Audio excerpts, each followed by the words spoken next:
Muy bien.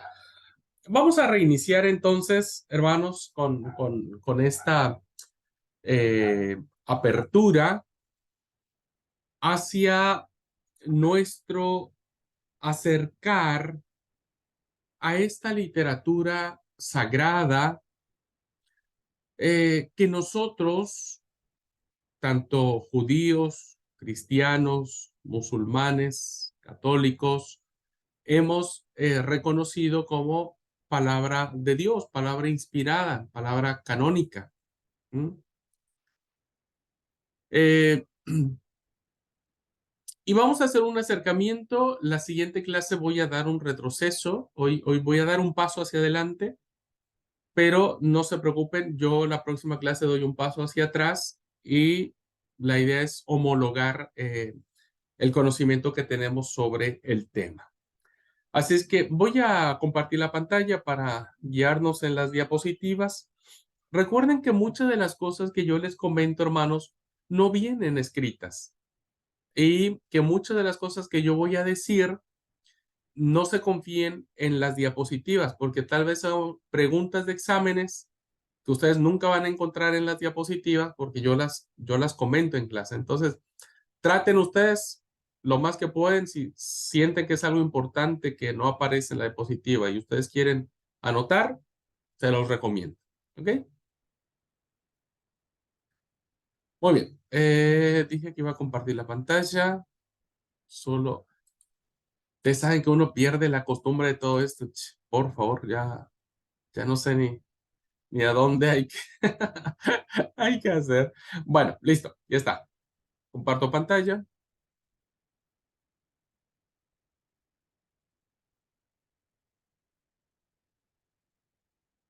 Muy bien.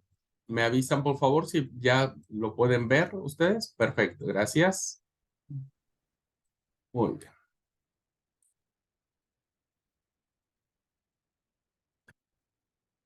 Muy bien. Como ustedes recuerdan perfectamente, hermanos, que Pentateuco es la denominación que se le da eh, por dos de sus significados, de las raíces con las que se conforma la palabra. Por favor, díganme, ¿cuáles son esas dos raíces, esos dos significados de las dos raíces de la que parte esta palabra? Por favor, si alguien me ayuda, vamos a compartir la clase. Penta, cinco. Ajá, ok. Y lo otro no sé. Rollo, 5 rollos. Libros, ajá, 5 libros. Ok. Penta son 5 que tienen que ver con 5 rollos, 5 libros. Ajá. ¿Y la otro? ¿Por qué le llamamos Pentateuco?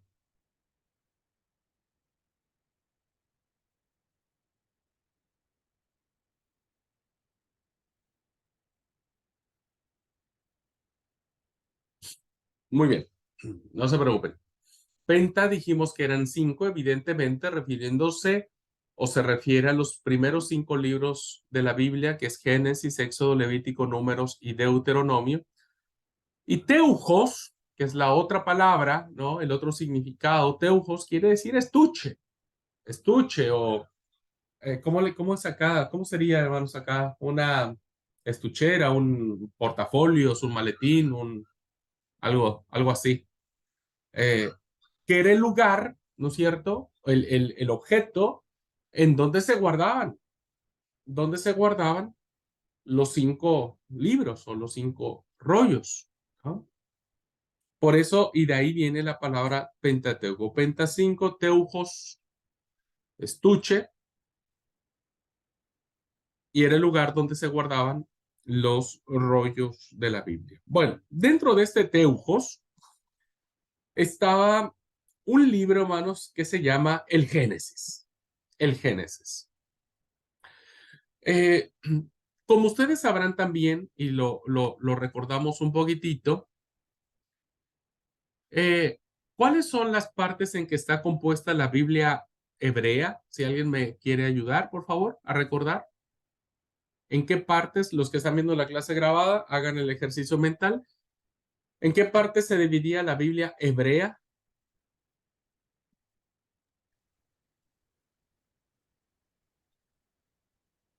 Profesor, Sí, era, perdón, yo no los veo, ¿eh? Ustedes métale ficha porque yo no los veo. Así que, adelante, Juanpi. era, era lo que se dividía así como los libros sapiensales, poéticos, así era. Mazo. Estaba re lejos. Y No, ahí, no, no. viste. No le llegaste al 10, pero al 9 sí. No, al 2 le llegaste. No, no, para saber si era cómo se dividían las secciones de los libros, se Sí. podría decir. Bueno, a ver, sí, va por ahí. Sí, sí. Era la Torá, los Nevi'im y los Ketubim. Exactamente. Por eso te decía que más o menos, Juanpi, porque los Ketubim tienen que ver con los libros poéticos, sapienciales y Históricos. algunos libros históricos, ¿no? No, los históricos no. Recuerden que los históricos es una división que se hace a partir de la Septuaginta o se hace a partir de lo que nosotros tenemos como canon del Antiguo Testamento. Pero hablando del canon del Antiguo Testamento hebreo, del canon palestinense, no olviden que tenemos tres secciones: la Torá, los Nevi'im y los Ketubim. Ahora nosotros, ¿no? La Septuaginta siguió manejando la palabra Pentateuco, que es la que nosotros tomamos como tradición. Nosotros no le llamamos Torah a los primeros 5 libros de la Biblia, pero en el canon de Palestina se le llamaba la Torah, que, a ver, no es clase tampoco. La palabra Torah tampoco es que es una palabra con una acepción o acepciones muy amplias, pero en términos generales se le ha dado la denominación de la ley. La ley. Porque es en este cuerpo de literatura donde encontramos las leyes fundantes, las leyes importantes. ¿Ah? Tenemos la ley moral de Dios en los 10 mandamientos, tenemos el código de la alianza inmediatamente después de los 10 mandamientos, ¿no? Que ya lo vimos también, y tenemos las grandes leyes deuteronómicas. Entonces, por eso se cree que la Torá se considera como la ley. Bueno, perdón, un segundo.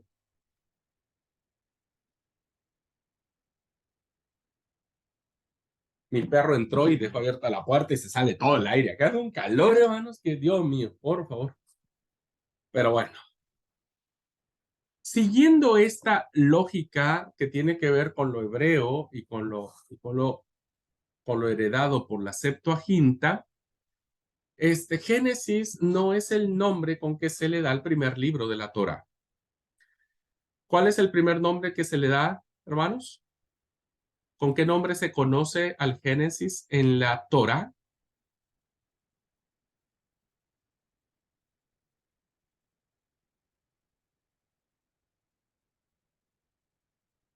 Bueno, no se preocupen. Con el nombre de Bereshit, ¿no? Bereshit. Este nombre de Génesis, hermanos, es muy probable que se haya eh, inspirado por lo que significa que es origen. Origen.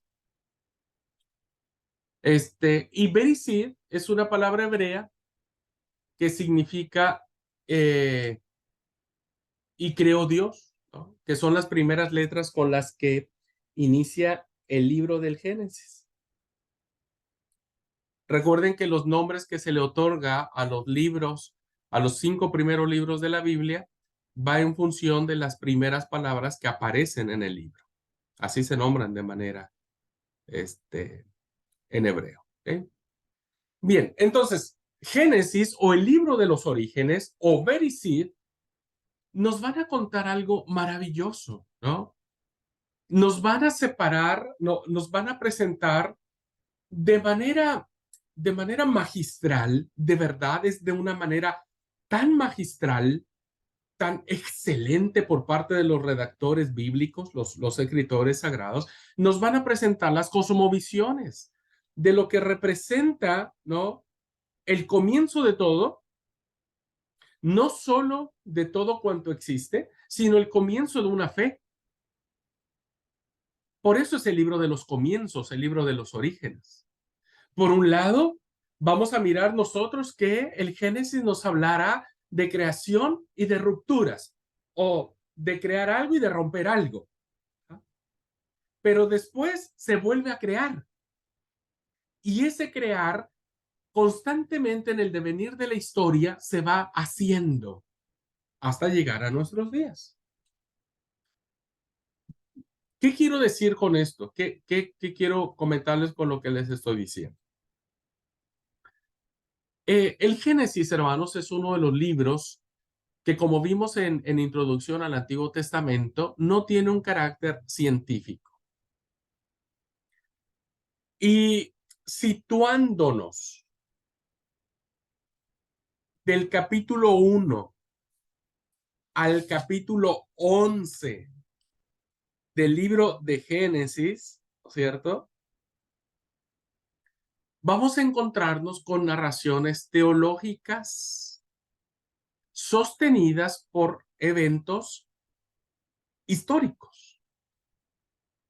Pero que el evento histórico que vamos a encontrar en estas narraciones no serán lo importante, sino que los hechos históricos, estoy hablando del diluvio, la Torre de Babel, el huerto del Edén, los gigantes, etcétera. Estos relatos que aparecen dentro de estos primeros 11 capítulos del primer libro de la Biblia, que es Génesis, muchos de ellos van a estar basados en hechos históricos. El diluvio, por ejemplo, ¿cierto? El diluvio, el arca, la Torre de Babel, el huerto del Edén. Vamos a entrarnos a estos hechos históricos, ¿no? Que muchos siguen y seguimos sosteniendo que existieron, aun cuando otros dicen que no. Esos hechos históricos no van a tener la importancia, porque lo que va a trascender de esos hechos históricos va a ser su narrativa teológica. ¿Qué nos quieren enseñar? Entonces, creemos que existió el diluvio, sí, creemos que existió el diluvio, creemos que existió un arca, aun cuando vamos a mirar algunas posturas que tienen que ver ante la imposibilidad del relato del diluvio albergar en un arca de las dimensiones que nos presenta la Biblia todos las especies del mundo conocido, ¿no es cierto? Pero que finalmente ese acto de diluvio se empobrece, se queda chiquitito ante la enseñanza teológica o ante la narrativa teológica que nos van a enseñar o nos va a enseñar el tema del diluvio. Ajá. Entonces, quiero situarlos a ustedes, queridos hermanos, a que podamos mirar más allá. No vamos a dudar del texto sagrado, pero sí lo vamos a poner en la justa dimensión que creemos que los autores bíblicos, cuando lo escribieron, pensaron que así deberían de leerse sus escritos. ¿Okay? Muy bien. ¿Por qué decimos que estos hechos históricos, insisto, ya voy a tener oportunidad de explicarles más a profundidad porque estoy recalcando esta frase? Porque estos hechos históricos que encontramos del capítulo 1 al capítulo 11 del libro de Génesis tienen más que ver con narraciones teológicas. Primero, hermanos, tiene que ver con el género literario. Ya vimos entonces, en Introducción al Antiguo Testamento, que la gran cantidad, hay dos géneros literarios que predominan en los escritos o en las redacciones que encierra la literatura del Antiguo Testamento, ¿no? Que tiene que ver con la prosa narrativa y con la poesía. ¿Mm? La prosa narrativa y la poesía. Hay otros géneros más, pero en esencia, eso es lo que predomina. Ajá. Entonces, el género literario en las primeras páginas de la Biblia es de establecer una teología narrativa. Hoy en día, hermanos, muchos dicen, pastor, entonces usted no cree que haya habido un huerto del Edén, ¿no cree usted que una serpiente haya hablado? Es decir, una serpiente que se arrastra, porque la Biblia dice que la serpiente habló. Hasta la fecha yo no he visto a ninguna otra serpiente que hable, hablando del género animal, claro. Y uno dice, y alguien, pues, entonces usted no cree que existió la Torre de Babel, entonces usted está en contra de la Biblia porque no cree que existieron los gigantes, o usted no cree que existió el diluvio. No, sí creo, insisto, creo que fueron hechos históricos, pero que nosotros hemos magnificado más el hecho, la situación concreta, hemos magnificado más imaginarnos esa torre de Babel, que la verdad ni llegamos a imaginarnos cómo habrá sido esa bendita torre, ¿cierto?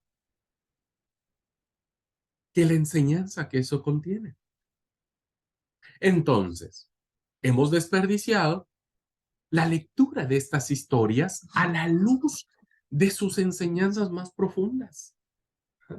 Y nos hemos concentrado en este debate histórico de que si existió o no existió.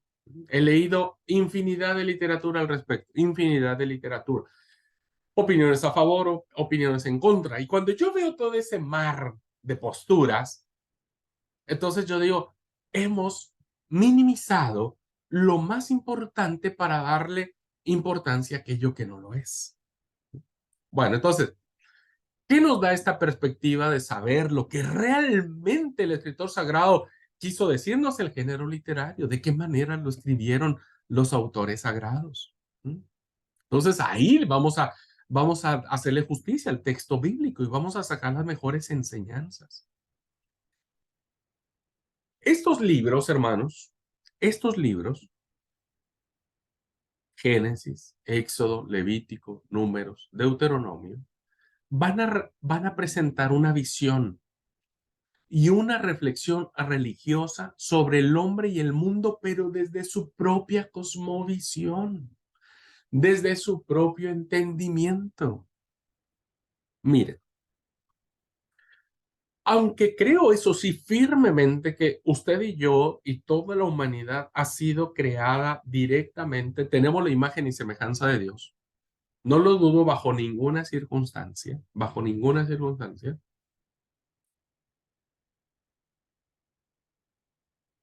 Sí entiendo que nuestras formas de entender la vida y nuestras formas de entender el mundo y nuestras formas de entender lo que somos siempre va a ser afectada, sí o sí, por el medio que nos rodea.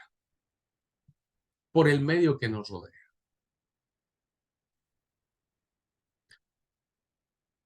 Cuando platicas con alguien, por ejemplo, hoy, estoy hablando del mundo actual, cuando estás platicando con alguien, fíjense, voy a poner un ejemplo sencillo.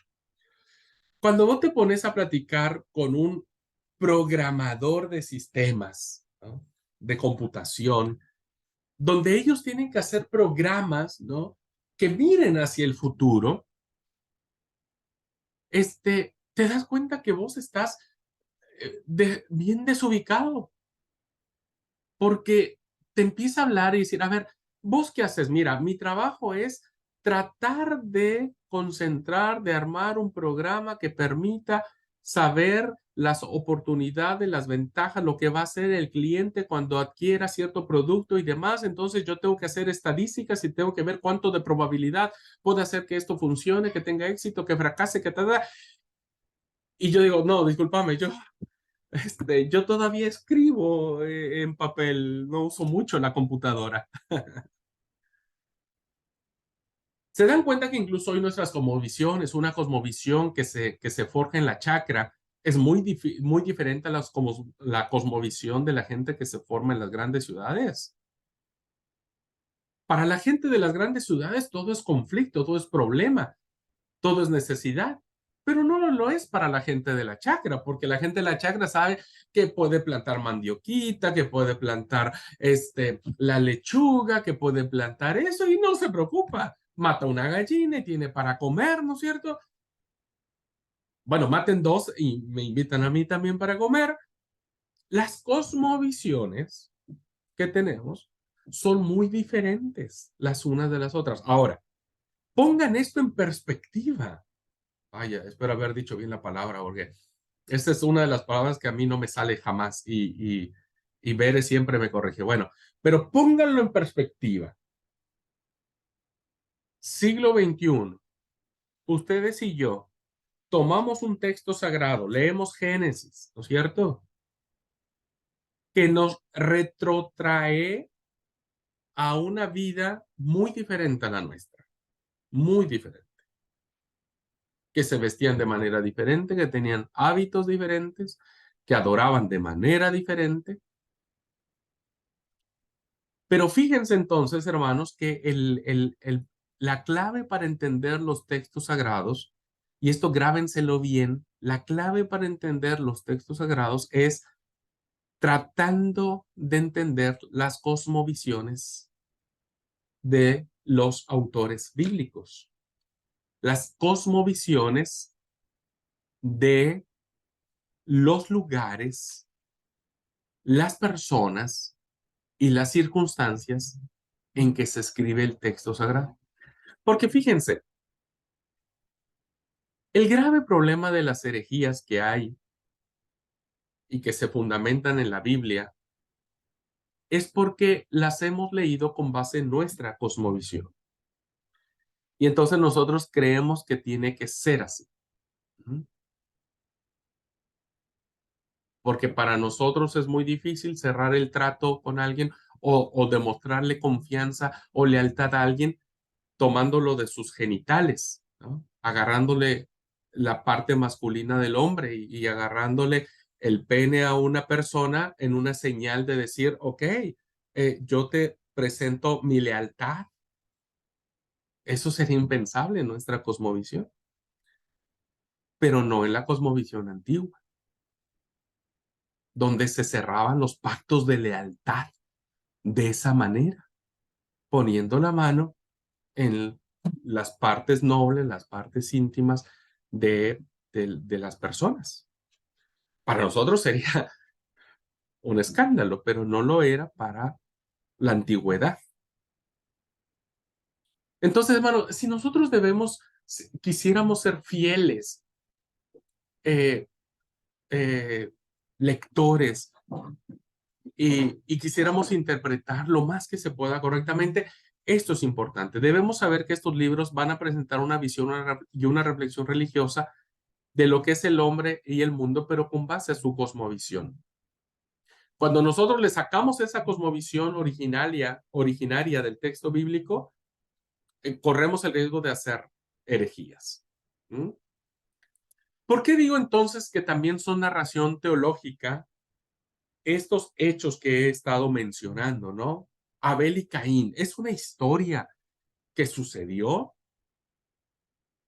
Ya lo estaremos analizando al final de nuestro curso y ustedes se van a dar cuenta que los hechos históricos se quedan muy pobres, se quedan muy pequeñitos ante la gran enseñanza.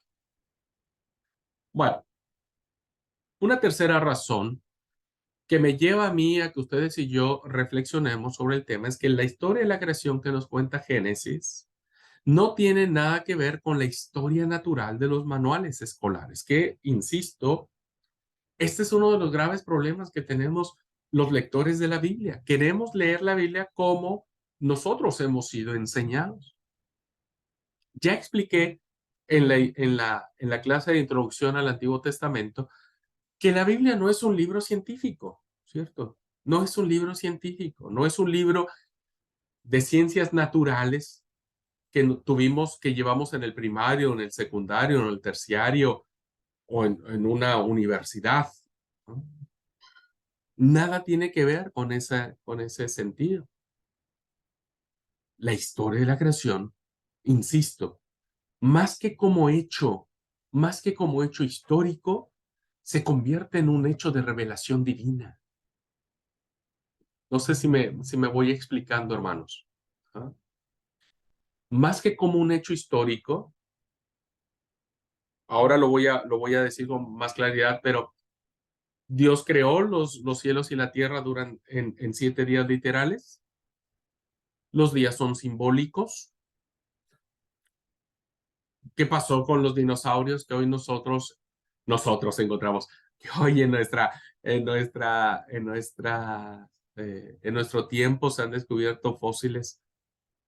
A veces sabemos cristianos que decimos, no, no, bueno, eso es una mentira, eso no es cierto, ¿no? Algunos cristianos no aceptan que eso sea. Y tampoco podemos llegar a esa actitud de decir no es cierto, ¿no?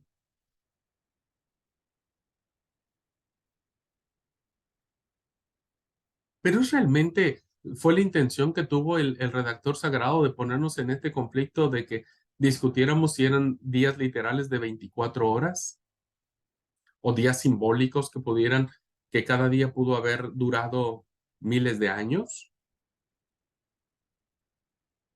¿O acaso el relato de la creación, corrijo, acaso los relatos de la creación no contienen un mensaje mucho más poderoso y trascendente? Bien, vamos a tratar de descubrirlo. Es preciso entonces, como un cierre de acercamiento al texto sagrado, hermanos, cuando ustedes vayan a armar un sermón y digan, hermanos, bueno, hoy vamos a hablar sobre el libro de Génesis, vamos a hablar sobre la creación del hombre. Buenísimo, buenísimo. Pero no pierdan de vista esto, ¿eh?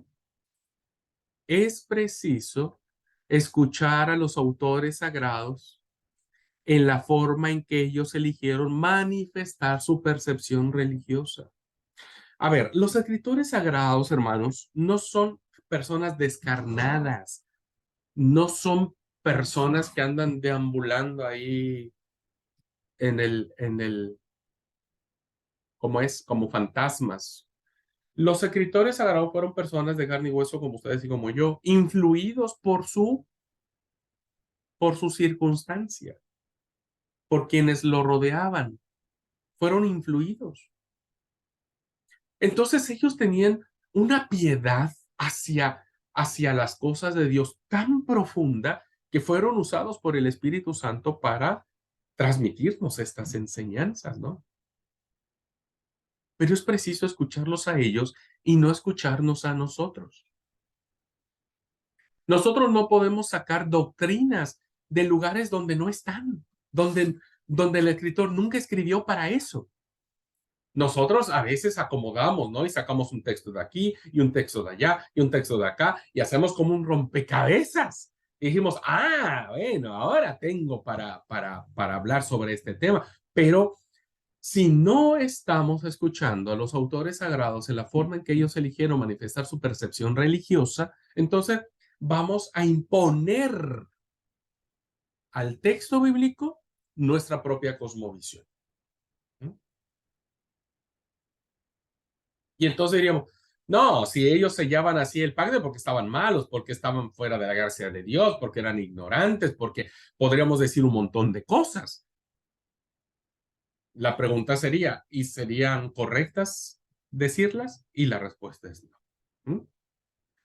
Es preciso, hermanos, que entendamos que los escritores sagrados no quieren describir el mundo en términos de ciencia física, ni química, ni matemática, ni astronómica, ni nuclear, ni con física cuántica, ni física molecular, ni física nuclear, ni nada, sino expresar cómo ellos, en la realidad que los rodea, ¿no? Por eso vamos a hablarle la famosa importancia de los narradores de Israel, porque ellos juegan un papel fundamental en la tradición oral del texto sagrado para que se fije finalmente en algún papel, válgase la expresión que estoy tomando, ¿no? Y entonces, ellos usan esta forma para expresar cómo ellos se perciben a sí mismos, cómo son sus miedos, sus temores, cómo ellos están percibiendo a Dios, ¿no? De qué manera Dios representa cosas en su vida que de manera progresiva, ¿no? Fueron cambiando su forma de pensar. ¿Esto es raro? No, no es raro. Solo basta mirarnos a nosotros mismos. ¿A poco no, hermanos? Cuando iniciamos todo este seminario, teníamos algunas ideas que sabíamos que no estaban bien sustentadas y que ahora nos dimos cuenta que, bueno, no era como nosotros pensábamos que era y fuimos cambiando. Entonces, los autores sagrados, los escritores bíblicos, ¿no? Llámese Moisés, Pedro, Andrés, Juan, Tatá, hasta ahora, hasta los comentarios donde yo he estado leyendo, hermanos, no hay indicios de que haya habido una escritora, una mujer, aunque varios atribuyen a mujeres muy célebres en el texto sagrado. La totalidad, diríamos, de los escritores son hombres. Todos ellos estaban inmersos en una relación con Dios que les permitió ir madurando, evolucionando, comprendiendo mejor la revelación y el misterio de Dios, ¿no? Por eso no olviden que los dos grandes pilares que tiene el texto sagrado es inspiración y revelación. Traten de, eso lo vimos desde un principio, ¿no? Inspiración y revelación. Todos los autores sagrados fueron inspirados por Dios, pero el Espíritu Santo de Dios respetó su percepción. Y entonces vemos autores que son más duchos en alguna cosa, otros son más uh, llanos en sus escritos. Pero lo más importante, hermanos, es que cuando nosotros nos adentramos al texto sagrado, nos damos cuenta que no solamente es que ellos nos transmiten cómo se perciben a sí mismos, sino cómo perciben el mundo en relación con el Dios en el que creen. Esa es la clave teológica del texto sagrado. ¿Cómo se relaciona el hombre, el que fue creado por Dios a imagen y semejanza, que después cayó en pecado por desobediencia, etcétera, etcétera? Pero aun cuando hay una ruptura, ahora no nos va a dar tiempo, espero que sí, pero sí, ¿no? Donde hay una ruptura, ¿no? Entonces hay un medio de salvación. ¿Quién proporciona ese medio? Dios, siempre será Dios. Entonces, ¿cómo es esa relación entre Dios y el hombre? Ah, lo escriben los escritores sagrados. ¿Dios olvidó de Noé en el arca después de que el diluvio terminó? No, no se olvidó. No se olvidó. Dios abandonó para siempre a Adán y a Eva después de que estos pecaron. No, no los olvidó. Dios actúa de una manera interesantísima y misteriosa en la relación del asesinato de Abel y Caín, en donde Dios protege finalmente a Caín, al asesino. ¿Quién muestra gracia? ¿Quién es la fuente de la gracia, de la vida y del perdón? Dios.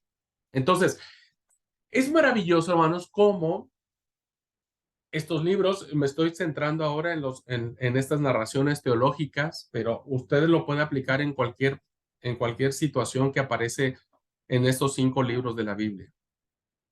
¿Cómo percibe el autor sagrado esa relación entre Dios y los que creen? El Dios de la liberación y de la alianza. Ustedes saben, hermanos, que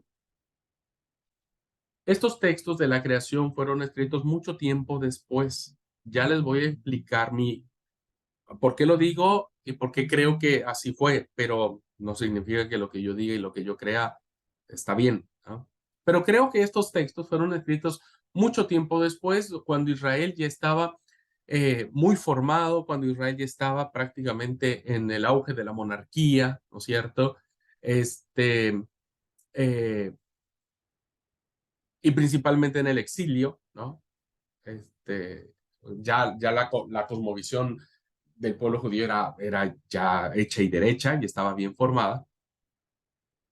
¿Cómo es que los autores que escriben los relatos de la creación les es importante, les es urgente, les es imperante escribir estos relatos de la creación, ¿no? Escribir estos relatos de la creación y volcarlos, no solo los relatos de la creación, sino todo lo que existe en estos libros, para establecer al Dios que los ha liberado. Dios liberó al pueblo de Egipto y Dios liberará a su pueblo del exilio. ¿Ah? Dios hizo un pacto, ¿no es cierto? Que en el Código de la Alianza se establece que Dios será siempre su Dios y el pueblo siempre será su pueblo. Hay un pacto, hay una alianza, ¿no? ¿Quién la termina rompiendo? El hombre, no Dios. Entonces es necesario reescribir y recordarle al pueblo, Dios nunca ha quebrantado su alianza. Tan es así que Él fue el que creó los cielos y la tierra. Entonces, es maravilloso, hermanos. Es verdaderamente iluminador cuando nosotros entendemos que el texto sagrado fue escrito desde la fe para la fe. No lo olviden, eso lo vimos ya expliqué el año pasado en la materia, ¿no es cierto? Por eso son correlativas, porque se entiende que ustedes ya entendieron o al menos escucharon que todo esto que vamos a ver de los relatos que conforman el Pentateuco nacen de la fe del pueblo, de su vivencia con Dios, de su relacionamiento con Dios. Por eso, tan nace de este relacionamiento con Dios, que este relacionamiento con Dios se va haciendo progresivo. ¿Cómo conocían los patriarcas a Dios? No lo llamaban por su nombre. Por eso hasta la fecha hoy nosotros seguimos diciendo el Dios de Abraham, el Dios de Isaac, el Dios de Israel o de Jacob, como quieran llamar. Incluso muchos de los relatos que aparecen en el primer libro de la Biblia dice el Dios de nuestros padres. ¿Hasta dónde se revela el nombre del Señor y su relacionamiento con ese nombre sacrosanto? Hasta el Éxodo, ¿no? Después de muchos miles de años. Miles, 4 siglos. Por lo menos, por decirlo menos, ¿no? Las historias patriarcales tampoco crean que fueron historias que se concatenaron una tras otra. Pasaron muchas cosas entre medio. Entonces, no olvidemos nunca, cuando usted se acerca al texto sagrado, que esto que usted está leyendo ahora y que bendito sea Jehová, bendito sea el Señor, que hoy lo leemos de corrido, lo leemos en nuestro idioma, lo leemos en varias versiones, etcétera. No olvide que nace de la fe de un pueblo para fortalecer nuestra fe. Cuando alguien, hermanos, busca en el texto sagrado usarlo para defender una postura personal, pues me parece que está faltando a la verdad de la intención que tuvo el escritor. O sea, el escritor nunca dijo, bueno, voy a escribir esto para, para que ustedes puedan defenderse de esto. No, son experiencias de fe, experiencias que marcan la vida de todos. ¿Ok? Bueno, trato de ser lo más específico, hermanos, trato de ser lo más claro que pueda. Por favor, para mí es fundamental que ustedes entiendan, ¿no? Que el texto sagrado es un texto que nos va a decir verdades eternas. ¿Mm?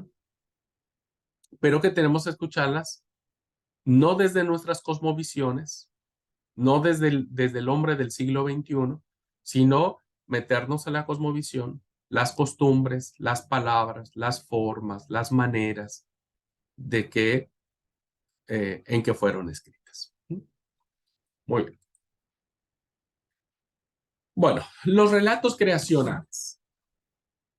Este es un claro ejemplo, hermanos, de aquello que quiere decir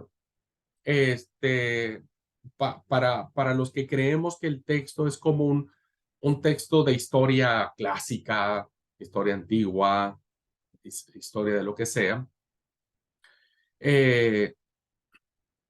Y entonces nos topamos con que no están así, ¿no?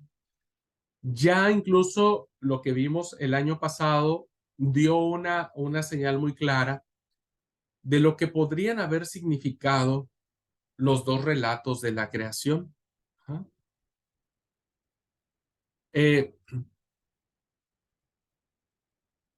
Todos sabemos que existen estos dos relatos en el mismo texto sagrado nos lo plantea. El primer relato aparece del capítulo 1 al capítulo 2, versículo 3. Y el segundo relato aparece el capítulo 2 del versículo 4 al versículo 25. Bien, ¿por qué los relatos creacionales aparecen al principio del texto sagrado?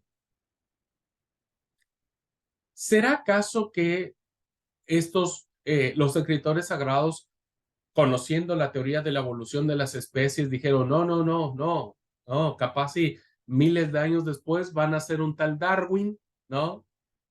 Y ese tal Darwin va a decir que nosotros descendimos del mono. Lo estoy diciendo en palabras muy llanas, hermano, muy llanas, ¿no?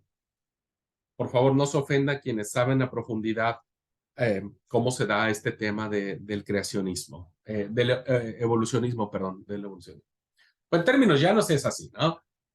No crean, hermanos, que los redactores de los relatos creacionales fueron escritos diciendo, van a ser Darwin y después va a venir otros más y van a decir que nosotros nacimos del mono. No, listo, vamos, escribamos el Génesis o los relatos creacionales y digamos, así es como fue.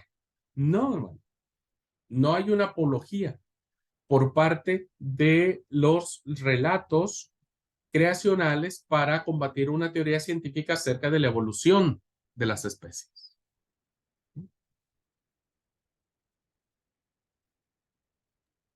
Pastor, Sí, disculpe. Ahí nosotros estamos teniendo un estudio también del Génesis, Loma Verde. Empezamos con los jóvenes y justo estamos también estudiando el Génesis, no, justo en el 11 estamos y vamos a arrancar la otra etapa, ¿no? Y cuando estábamos estudiando sobre la evolución y demás, bueno, llegamos, o sea, todos concordamos en que el Génesis no tenía se podría decir en su género literario, o sea, no quiere expresar o dar evidencia de decir Dios creó esto de tal manera o así, sino que Dios creó por el término ese como no sé si era una palabra hebreo o griega que decía vara, y decía que lo que muestra el Génesis sobre la creación es, o sea, un Dios soberano, que el mensaje no está en dejar evidencia, eh, sería de las palabras chicas, sino como que Dios es creador y también es soberano en todo lo que es la historia del Génesis, con todos los hechos que estaban pasando. No sé si estoy más o menos cerca o lejos de lo que estoy viendo. sí. Eh, ¿Alguien concuerda con la opinión de Juanpi acerca de los relatos creacionales? ¿Alguien tiene una opinión diferente?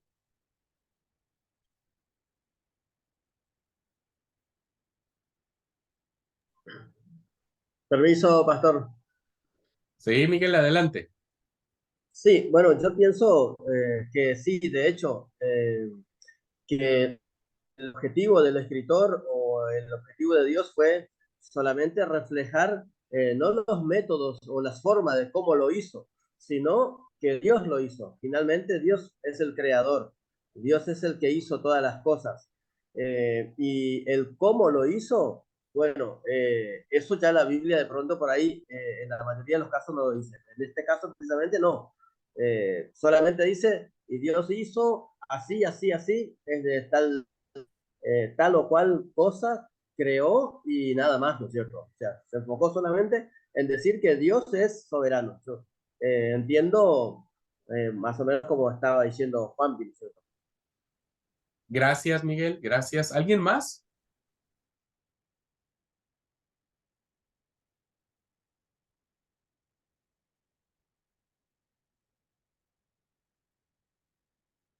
Miren, yo pienso, contestando un poco la inquietud de Juanpi y apoyando lo que venía diciendo Miguel y el tema de la clase, reducirlo a la afirmación de decir, bueno, no importa cómo el Señor lo hizo, y eso está clarísimo porque Dios puede hacerlo de la manera que bien Él le plazca, Él es Señor y soberano, y nadie tendría la autoridad para contradecirlo. Si solo llegamos a esa afirmación de decir, bueno, no importa cómo el Señor lo hizo, lo importante es saber que Él lo hizo, ¿no? Que Dios lo hizo, dejaríamos afuera las razones fundamentales que lo llevaron a hacer, que lo llevaron a realizar. No sé si logro darme a entender en la diferencia. Es decir, uno podría terminar diciendo el estudio bíblico. Bueno, hermanos, no sabemos mucho porque nos metemos como en Honduras, ¿no es cierto? Pero lo importante es saber que Dios fue quien creó todo esto a través de su palabra. Ajá. Está bien. Yo firmo esa declaración, ¿no? Lo voy a mencionar ahora o lo voy a mencionar en la clase. Pero lo que yo digo es que si solo nos quedamos con esa declaración y dice, bueno, saltémonos ahora al capítulo 12 o vayámonos ahora a Éxodo o avancemos hacia Levítico, nos perdemos la oportunidad de reconocer, hermanos, que todas las cosas que fueron escritas, que el escritor sagrado eligió cada palabra, que cada palabra tiene, o cada frase, o cada idea, tiene en sí misma un significado, que ese es realmente el sabor, que realmente ese es como que la esencia. Entonces, yo los invitaría a todos, ¿no? Y a Juanpi incluido, que tratemos de encontrar cuál es ese sabor. ¿Por qué el escritor sagrado nos habla de 7 días en el primer relato? ¿Y por qué el escritor sagrado nos habla de un huerto del Edén, un jardín del Edén? ¿Por qué? ¿Qué nos quiso decir? Sabemos que Dios lo creó todo, está bien. ¿Por qué en el Génesis no habla nada de la familia? El primer relato. Pero en el segundo relato termina con la familia. ¿Por qué?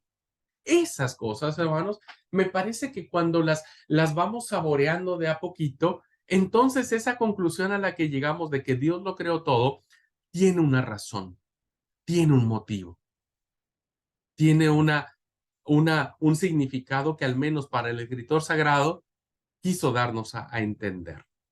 Me expliqué, hermanos, un poquitito con la diferencia. Eh, Permiso, pastor.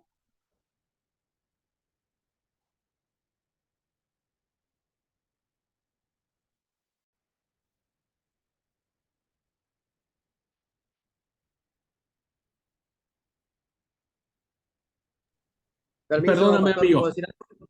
Sí, Sí, bueno, con lo que está diciendo ahora, a mí me parece mucho más interesante todavía, porque si podemos encontrar otros argumentos donde pueda ser fiable en la misma, que de la misma palabra podamos sacar información, podamos comprobar, eh, podemos defender mucho más nuestra postura, nuestra fe, ¿no es cierto? Y ahí es donde cobra sentido, donde podemos conocerlo y defenderlo, ¿no es cierto? exactamente. Bueno, vos le diste mejor en el clavo. Porque si nosotros solamente decimos, bueno, no, la verdad que no, ni nos importa cómo fue el tema, lo importante es que Dios lo creó, le cortamos entonces que el escritor sagrado se esforzó para explicarnos, ¿no? ¿Por qué Dios lo hizo? Entonces, hermanos, como decía el gran programa que para mí era re lindo, El Chavo del Ocho, Bueno, pues eso será en el siguiente capítulo, en el siguiente episodio, donde les pido que nos veamos a la misma hora por el mismo canal y a la misma hora de siempre. La próxima clase vamos a ir analizando esos porqués que harán caer en la misma afirmación. Dios, Dios, solo Dios. Pero hay que darle sentido, hay que darle peso, hay que darle fuerza, hay que darle razón. Y salirnos un poco de eso de que bueno, está bien, no nacimos de los monos, ni hay una evolución ni nada, sino nacimos de la creación del cuadro donde Dios se inscribe la historia suya y la historia del hombre. Eso es lo más importante. ¿Okay? Entonces, no quiero avanzar hoy más, porque me voy a quedar a la mitad. Por favor, estén pendientes del foro. En el foro habrá una consigna donde ustedes tienen que leer los dos relatos de la creación en dos versiones, una versión católica y una versión protestante. La versión protestante, bueno, elijan la versión que ustedes mejor les convenza. ¿Ok? Hagan ese ejercicio, por favor. Entonces, eso nos va a ayudar la próxima clase a entender mucho más el tema de los relatos de la creación. Y vean, vayan viendo, háganse unos pochoclos, un matecito, inviten a la familia a ver ese documental. Si tienen hijos, siéntenlos juntos. Ustedes tomen nota, hagan la tarea, pero junten a su familia. Díganle, vamos a una película. No se van a arrepentir. Es un documental muy bueno, un documental maravilloso que nos va a ir dando mucho más sustento de todo esto, ¿no? Así que, bueno, vamos a dejar aquí la clase. ¿Alguna pregunta? ¿Algo que quieran añadir? ¿Que quieran compartir? Para mí va a ser fundamental, hermanos, que ustedes no pierdan de vista ese horizonte. Si de verdad queremos ser, me incluyo, fieles intérpretes de la Biblia, ¿no es cierto? Tenemos que alcanzar una silla y sentarnos junto al escritor sagrado. Y no al revés. No alcanzar una silla y sentar al escritor junto a nosotros. ¿No? Entonces, vamos a ir descubriendo cómo la fe juega un papel fundamental en un pueblo, en una nación, en circunstancias grandiosas, ¿no es cierto? Que hasta ahora le dan sentido a nuestra vida. Es interesante, ya lo vamos a ver. Incluso vamos a anotar un poquitito en una clase qué importancia tuvo Jesús, estos textos para él.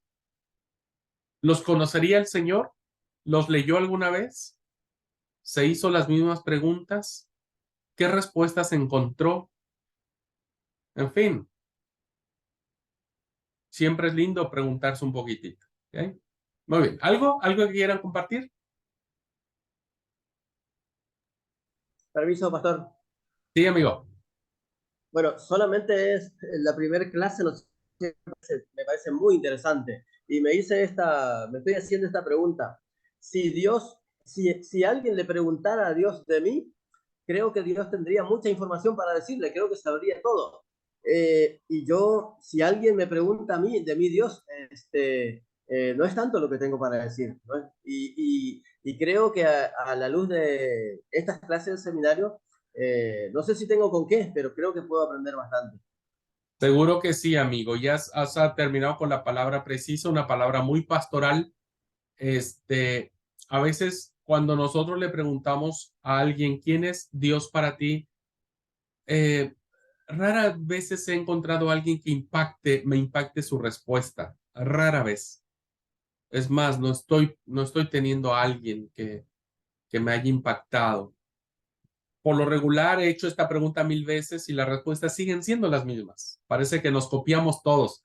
Todos nos pasamos la misma respuesta, ¿no? Es nuestro amigo, nuestro consejero, nuestro todo. Finalmente uno termina diciendo, es que él es mi todo. Y la verdad, hermanos, es que como bien dijo Miguel, Dios sabe todo de nosotros. Nosotros poco sabemos de Él. Poco sabemos de Él. Así es que los animo. Yo sé que mucha gente no le gusta el Antiguo Testamento. Yo sé que mucha gente dice, ay, el Antiguo Testamento. Pero Dios permite y se enamoren de la palabra de Dios. No importa si es Antiguo o Nuevo Testamento, que nos enamoremos de la palabra de Dios. ¿Ok? Bueno, pues listo, mis hermanos. Que Dios los bendiga. Fue un placer haber estado con ustedes. Nos vemos el próximo miércoles, ¿puede ser? Miércoles. Mañana tienen ustedes liturgia cristiana, así que bueno, mañana tendrán clases. Les mando un fuerte abrazo, hermanos. Deseo que Dios los bendiga un montón. Lean, por favor, a ver, y lean respirada. Lean respirada.